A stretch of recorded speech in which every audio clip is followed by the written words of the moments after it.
Hi friends, welcome back. और पिछली video में आपने देखा था कि हम लोग समास सीख रहे थे। तो समास में जहां पर वीडियो का एंड हुआ था वहां पर समास की अवधारणा थी। आज की वीडियो में हम समास की अवधारणा को देखते हैं। तो समास की दो अवधारणा होती है, एक होता है समस्त पद और दूसरा होता है विग्रह। अब समस्त पद क्या है? पिछली वीडियो में इसको डिफाइन किया, इसको परिभाषित कर दिया गया। समस्त पद क्या है? जब हम दो या दो से अधिक पदों का संक्षिप्तीकरण करते हैं और संक्षिप्तीकरण की प्रक्रिया जब समाप्त होती है तो जिस नवीन शब्द की हमें प्राप्ति होती है वही नवीन शब्द हमारा समस्त पद। ऐसे भी कह सकते हैं कि समास विधि द्वारा निर्मित नवीन शब्द समस्त पद कहलाता है। यहां तक तो बातें समझ जाएगी। अब समस्त पद में दो पद होते हैं। पहले पद को पूर्व पद और दूसरे पद को उत्तर पद कहते हैं।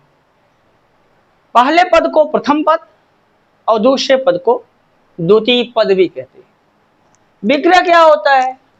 तो जो समस्त पद का जो विस्तृत रूप होता है उसे हम विग्रह कहते हैं, अथवा समस्त पद के दोनों पदों के बीच के संबंध को स्पष्ट करना विग्रह कहलाता है। तो समस्त पद तो हम लोगों ने देख लिया था। अब पूर्व पद क्या है इसको देख लेते हैं। देखते हैं पूर्व पद क्या है।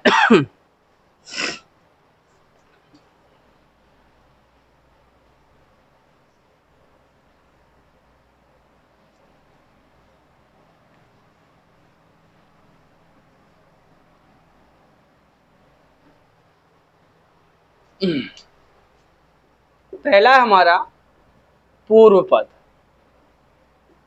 पूर्व पद समस्त पद का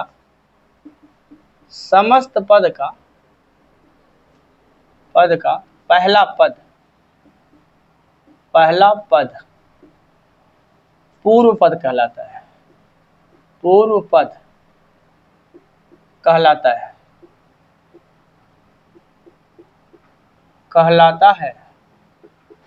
अब देखिए, समस्त पद का समस्त पद तो समझ में आ गया हो, फिर समझ लीजिए।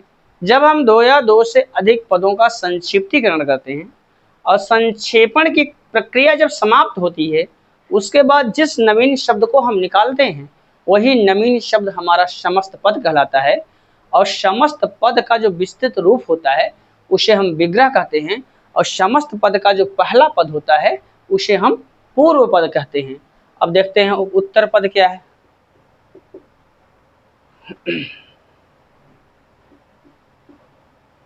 उत्तर पद तो समस्त पद का दूसरा रूप, दूसरा पद उत्तर पद कहलाता है। उत्तर पद कहलाता है। उत्तर पद कहलाता है। अब देखें, समस्त पद का जो दूसरा पद होता है उसे हम उत्तर पद कहते हैं। ठीक, ये तो हो गया। अब लाओ विग्रह देख लेते हैं। विग्रह क्या होता है?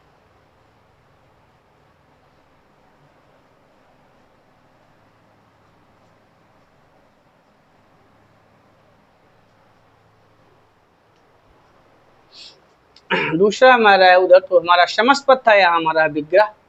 तो विग्रह क्या है?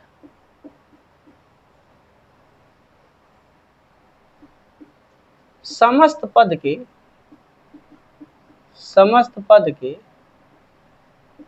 दोनों पदों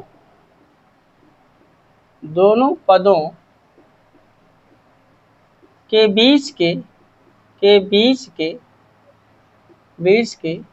संबंध को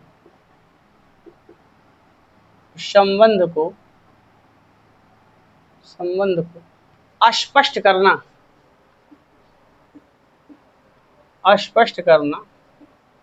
विग्रह कहलाता है।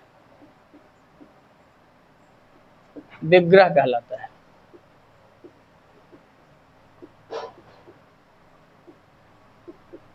अथवा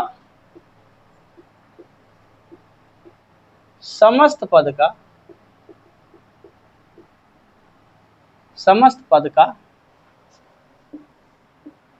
विस्तृत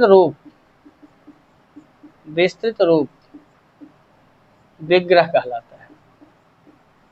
विग्रह कहलाता है।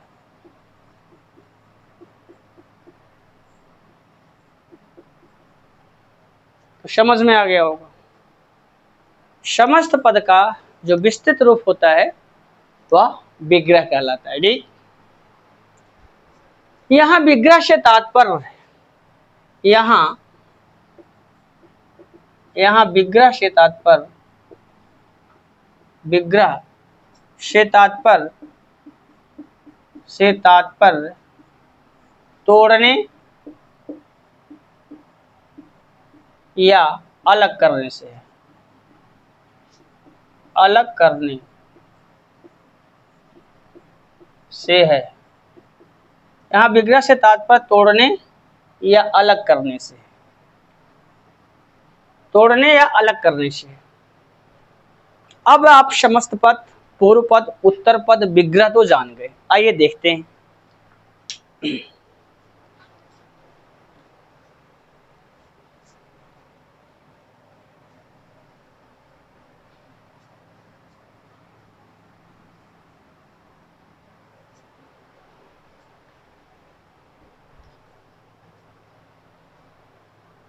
जैसे यहां है एक शब्द विधान के लिए सभा। यहां दो या दो से अधिक पद है।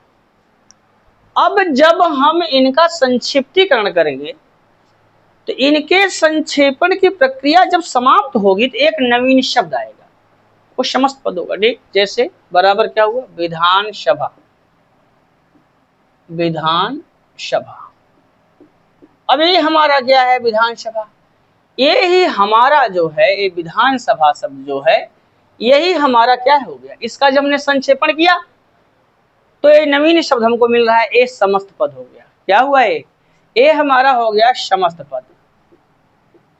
समस्त पद, और अगर समस्त पद है तो इसके दो पद होंगे। पहले वाले पद को क्या बोलते हैं, पूर्व पद। पूर्व पद और दूसरे वाले पद को क्या बोलेंगे, उत्तर पद।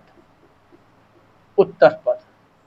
और इन दोनों पदों के बीच के संबंध को स्पष्ट करना, इन दोनों पदों के बीच के संबंध को स्पष्ट करना विग्रह कहलाता है। जैसे ये हो गया हमारा विग्रह, ये वाला हमारा क्या है, विग्रह।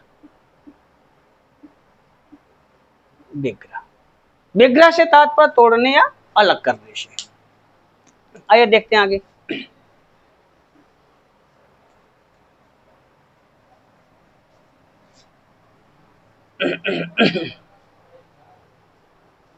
संकेत यहां पे पहला है। संकेत क्या कहता है, संधि को तोड़ना, संधि को तोड़ना, संधि को तोड़ना विच्छेद कहलाता है। विच्छेद कहलाता है,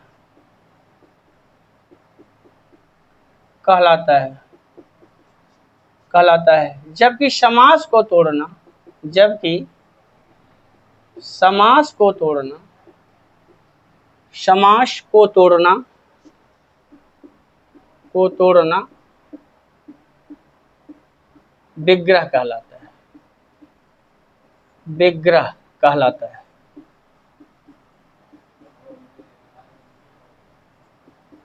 अब समझिए, अब जब हम संधि को तोड़ते हैं तो संधि को तोड़ने को हम विग्रह कहते हैं, लेकिन हम समास को तोड़ते हैं तो हम उसे विग्रह कहते हैं। आई होप यहाँ बात समझ में आ गई होगी। अब देखते हैं संधि और समास में अंतर क्या होता है।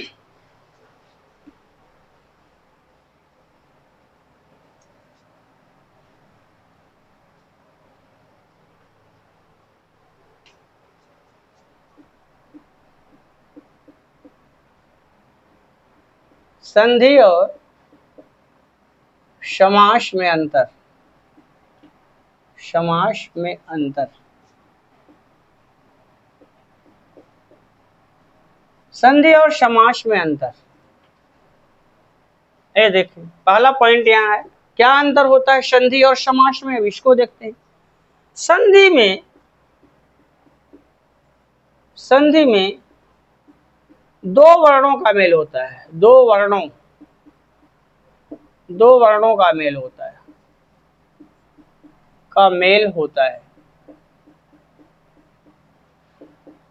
जबकि समास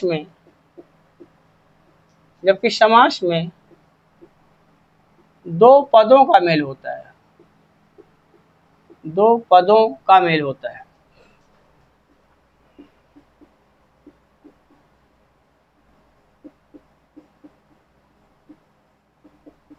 क्या है, संधि में दो वर्णों का मेल होता है और समास में क्या होता है, दो पदों का मेल। एक पहला अंतर है। संधि और समास में अंतर क्या है, तो पहला पॉइंट ये कहता है, पहला अंतर, संधि में हमेशा दो वर्ण मिलते हैं, उनसे जो विकार उत्पन्न होता है वो संधि कहलाती है। समास में क्या होता है, दो शब्द मिलते हैं, समास में दो वर्णों का, संधि में दो वर्णों का मेल होता है, जबकि समास में दो पदों का मेल होता है। दूसरा पॉइंट है, संधि में दो वर्णों के मेल, संधि में दो वर्णों के मेल तथा विकार की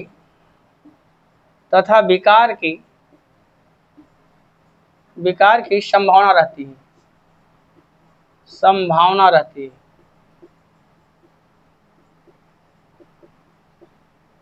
जबकि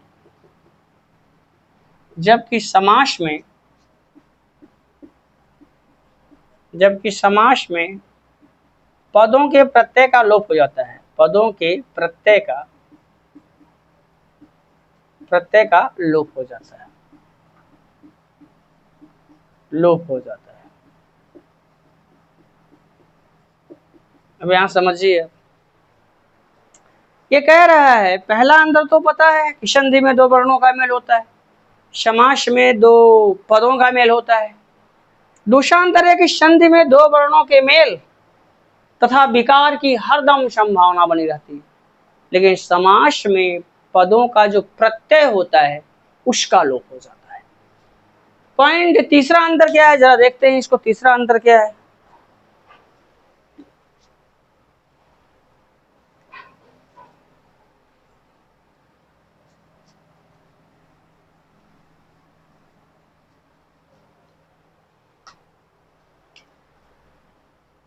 तीसरा पॉइंट है, संधि दो तत्सम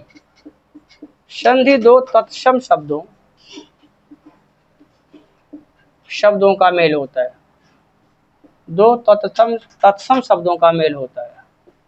संधि दो तत्सम शब्दों का मेल होता है, जबकि समास दो तत्सम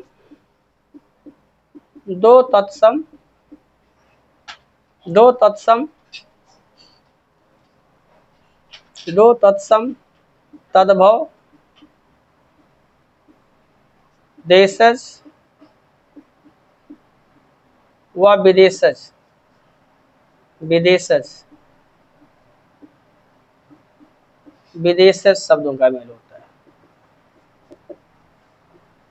शब्दों का मेल होता है,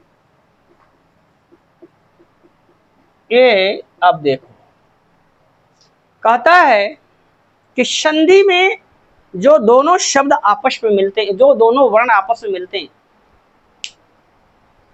हाँ संधि समझिए, संधि में क्या होता है, जब दो शब्द एक दूसरे के पास आते हैं तो वो दोनों शब्द क्या होते हैं, तत्सम होते हैं। याद रखिए, तत्सम शब्द होते हैं, अब संधि दो तत्सम शब्दों का मेल होता है, ठीक, जबकि समास दो तत्सम तद्भव देशज विदेशज शब्दों का मेल होता है। समास में दो तत्सम शब्द भी हो सकते हैं, तद्भव भी हो सकते हैं, देशज भी हो सकते हैं और विदेशज भी हो सकते हैं। आई होप ये बातें यहां तक समझ में आ गई होंगी, ठीक। आइए हम देखते हैं अब समास के प्रकार।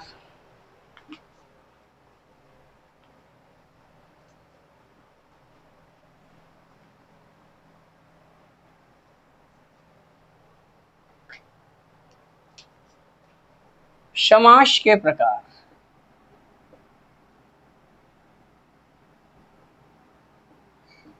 समास के प्रकार।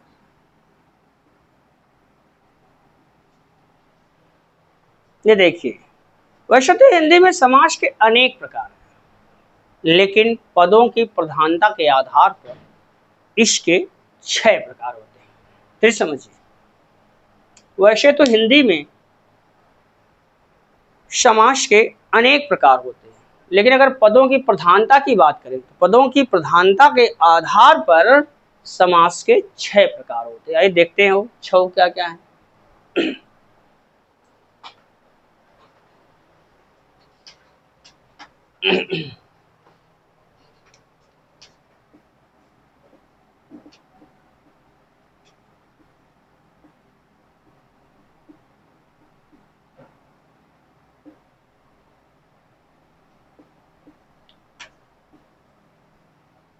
यहाँ देखें, यहाँ पहले नंबर पे जो है वो है हमारा अव्ययी भाव। अव्ययी भाव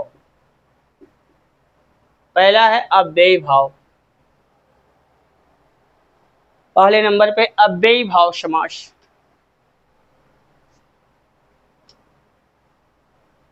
दूसरे पे है द्वंद्व समास। द्वंद्व, दूसरे पे द्वंद्व। तीसरे पे है बहुव्रीहि। बहुव्रीहि। और चौथे पे है हमारा तत्पुरुष। तत्पुरुष। तत्पुरुष। अब यहां देखें, ये हो जाते हैं हमारे मेन तो 4 होते हैं। अव्ययी भाव समास, दूसरा है द्वंद्व समास, तीसरा है बहुव्रीहि समास और चौथा है तत्पुरुष समास। तत्पुरुष में 2 आ जाते हैं। एक होता है हमारा कर्मधारय। कर्मधारय।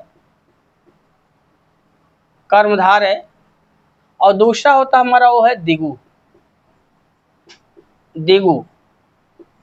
अब यहां समझ, तो इस प्रकार से आपने देखा कि समास के कितने प्रकार होते हैं।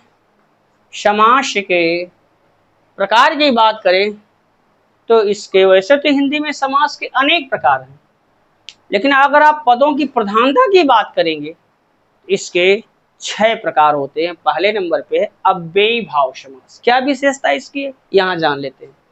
अव्ययी भाव समास की क्या विशेषता है, तो याद रखिए, ये पहला पॉइंट इसमें है पूर्व पद प्रधान। पूर्व पद प्रधान। अब एग्जाम में पूछ लेता है किस समास का पहला पद प्रधान होता है, तो याद रखिए अव्ययी भाव समास की ये विशेषता है कि इसका जो पहला पद होता है, इसका जो पूर्व पद होता है वही प्रधान होता है। एग्जाम में पूछ लिया किस समास का पूर्व पद पहला पद प्रधान होता है, तो याद रखो अव्ययी भाव। ये पहली विशेषता इसकी। इसकी दूसरी विशेषता क्या है, इस समास का पहला पद पूर्व पद कोई अव्यय या उपसर्ग होता है। दूसरा पॉइंट है इसका, पूर्व पद कोई अव्यय, कोई अव्यय या उपसर्ग, या उपसर्ग।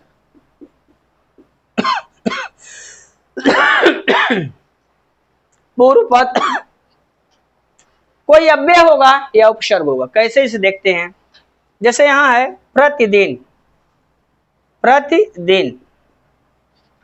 अब यहां देखें तो प्रति क्या है, प्रतिदिन। अब ये प्रति क्या है, ये प्रति हमारा उपसर्ग है, उपसर्ग है। जैसे देते हैं आजीवन, आजीवन। अब आजीवन में आ अगर देखें तो ये हमारा उपसर्ग, उपसर्ग है। और जीवन देख रहे हैं ना। तो याद रखने वाली बात यह है कि जो अव्ययी भाव समास होता है इसका पहला पद प्रधान होता है। इस समास का जो पहला पद होता है वो या तो कोई उपसर्ग होगा या तो कोई अव्यय होगा। ठीक, जैसे यहां देखें तो प्रतिदिन, अब पूछ लिया प्रतिदिन में समास है तो प्रतिदिन का जो पहला पद है वो उपसर्ग। अब यहां देखें आजीवन, आजीवन का जो पहला पद है आ वो उपसर्ग है, इसलिए प्रतिदिन और आजीवन इन दोनों समासों में कौन समास है, अव्ययी भाव समास। अब ये द्वंद्व की बात कर लें तो द्वंद्व की क्या विशेषता है, अब इसकी विशेषता बोलता है दोनों पद प्रधान। पहला पॉइंट है दोनों पद प्रधान, दोनों पद प्रधान, याद रखो। द्वंद्व की क्या विशेषता है, दोनों पद प्रधान। पूछ लिया एग्जाम में किस समास के दोनों पद प्रधान होते हैं, तो याद रखना दोनों पद प्रधान, दोनों पद, दोनों पद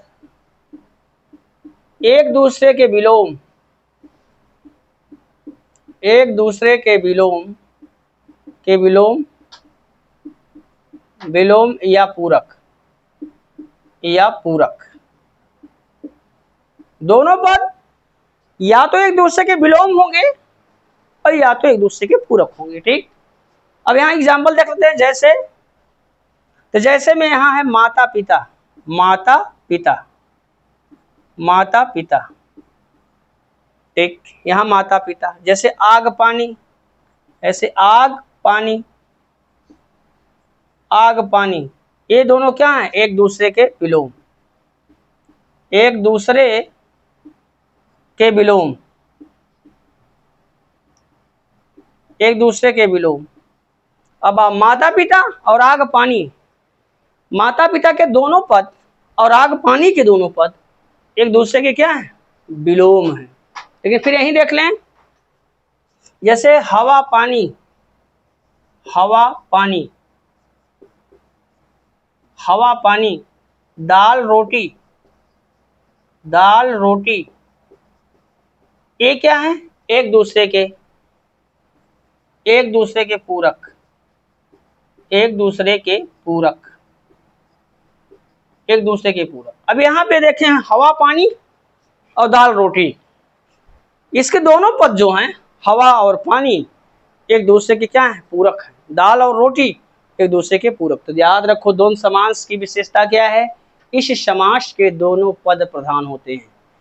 इस समास के दोनों पद या तो एक दूसरे के विलोम होंगे और या तो एक दूसरे के पूरक होंगे।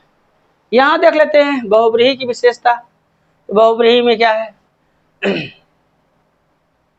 दोनों पद गौड़, दोनों पद गौड़, दोनों पद गौड़। गौड़ का अर्थ होता है अप्रधान, दोनों पद गौड़। कोई तीसरा पद प्रधान, कोई तीसरा पद प्रधान, कोई तीसरा पद प्रधान। दूसरा पॉइंट, दोनों पद मिलकर, दोनों पद मिलकर, मिलकर किसी तीसरे पद को, किसी तीसरे पद को, तीसरे पद को,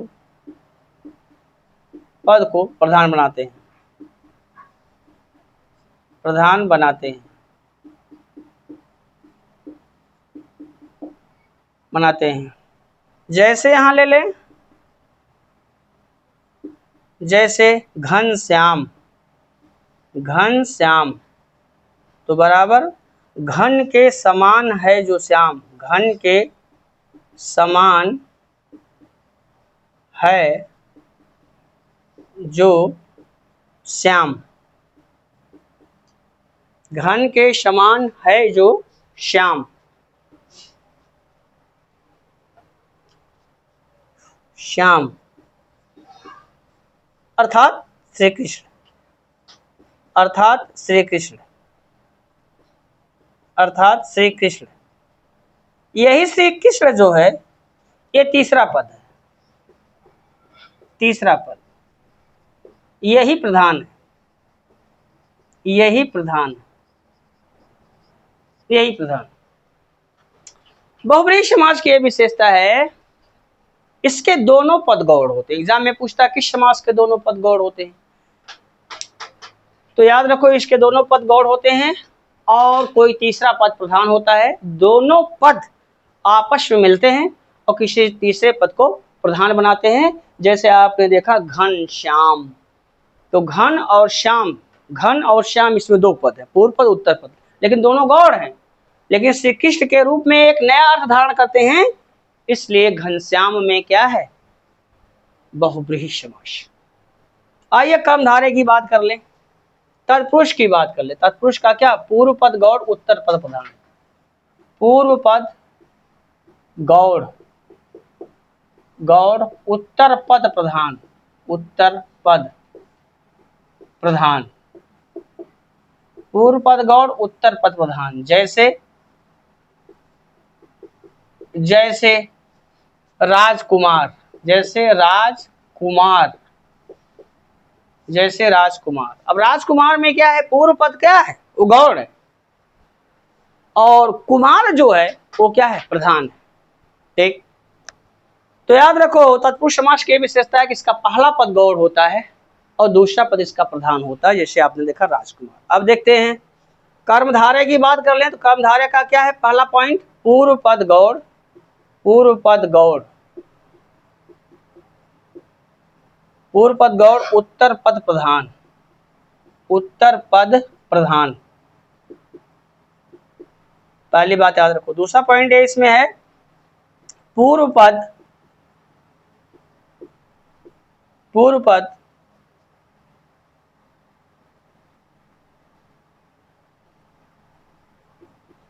पूर्व पद कोई विशेषण,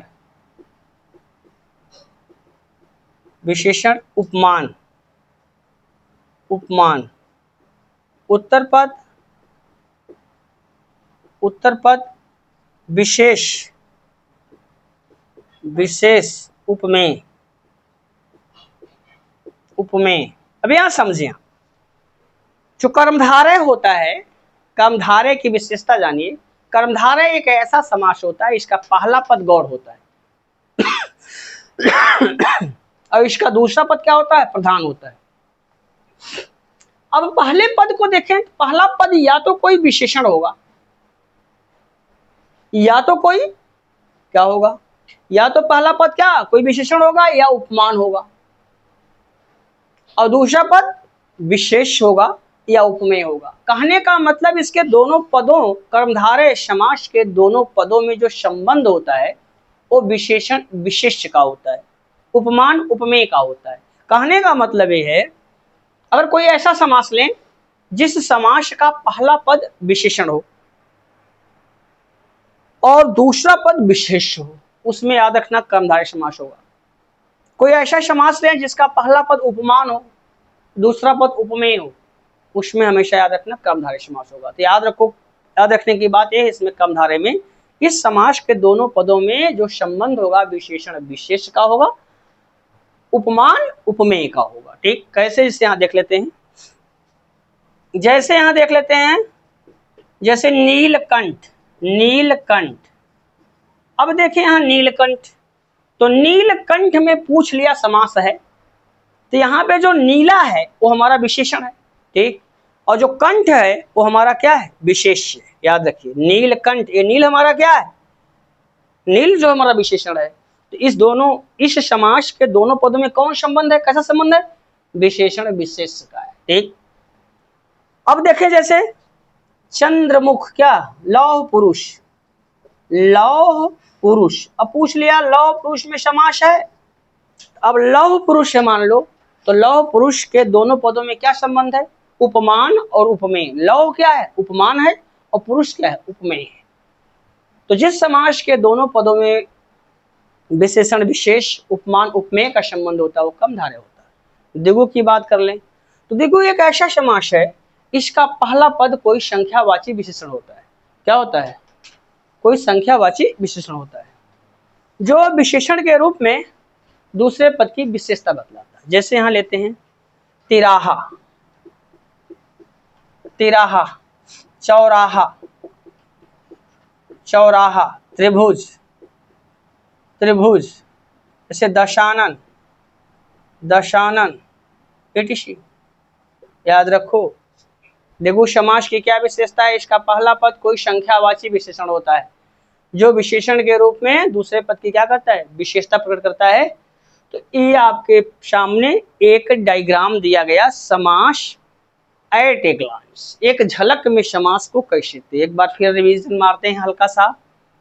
समास वैसे तो हिंदी में अनेक प्रकार के हैं, लेकिन जब हम पदों की प्रधानता की बात करेंगे तो याद रखिएगा समास 6 प्रकार के होते हैं। पहला है अव्ययी भाव समास। क्या विशेषता है? इसका पहला पद प्रधान होता है। दूसरी विशेषता इसकी क्या है? इसका पहला पद या तो कोई उपसर्ग होगा या अव्यय होगा। बात करें द्वंद्व समास की, तो द्वंद्व समास एक ऐसा समास होता है कि इसके दोनों पद प्रधान होते हैं। दूसरी विशेषता इसकी क्या है? इसके दोनों पद या तो एक दूसरे के विलोम होंगे या तो एक दूसरे के पूरक होंगे। तीसरा बहुब्रीहि समास की बात करें तो बहुब्रीहि समास एक ऐसा समास है इसके दोनों पद गौड़ होते हैं। दोनों पद गौड़ होते हैं, कोई तीसरा पद प्रधान होता है। दोनों पद गौड़ होते हैं लेकिन दोनों आपस में मिलते हैं और किसी तीसरे पद को प्रधान बनाते हैं। तत्पुरुष समास की बात करें, तत्पुरुष ऐसा समास इसका पहला पद गौड़ होता है और दूसरा पद इसका प्रधान होता है। हम देख लें तत्पुरुष से निकल के दो सामने आए, कर्मधारय और दिगु। कर्मधारय को याद करने का सबसे तरीका ये है, कर्मधारय एक ऐसा समास होता है इसका पहला पद गौड़ होता है, उत्तर पद प्रधान होता है। इसके दोनों पदों में जो संबंध होता है वो विशेषण विशेष का होगा। अगर पहला पद विशेषण होगा दूसरा पद विशेष होगा, अगर पहला पद उपमान होगा दूसरा पद उपमेय होगा। दिगु की बात कर लें तो इसका पहला पद कोई संख्यावाची विशेषण होता है जो संख्या के रूप में दूसरे पद की विशेषता बताता है। इन्हीं शब्दों के साथ आज की वीडियो में बस यहीं तक। मिलते हैं आपसे अगली वीडियो में, तब तक के लिए विदा। चलते चलते एक खास रिक्वेस्ट आपसे, अगर वीडियो पसंद आए तो लाइक और दोस्तों के साथ शेयर जरूर कीजिए, और अगर आप हमारे चैनल पर नए हैं तो प्लीज आप चैनल को सब्सक्राइब कर लें ताकि आने वाली वीडियो की नोटिफिकेशन आपको समय समय पर मिलती रहे। Best of luck. मिलते हैं अगली वीडियो में। Best of luck.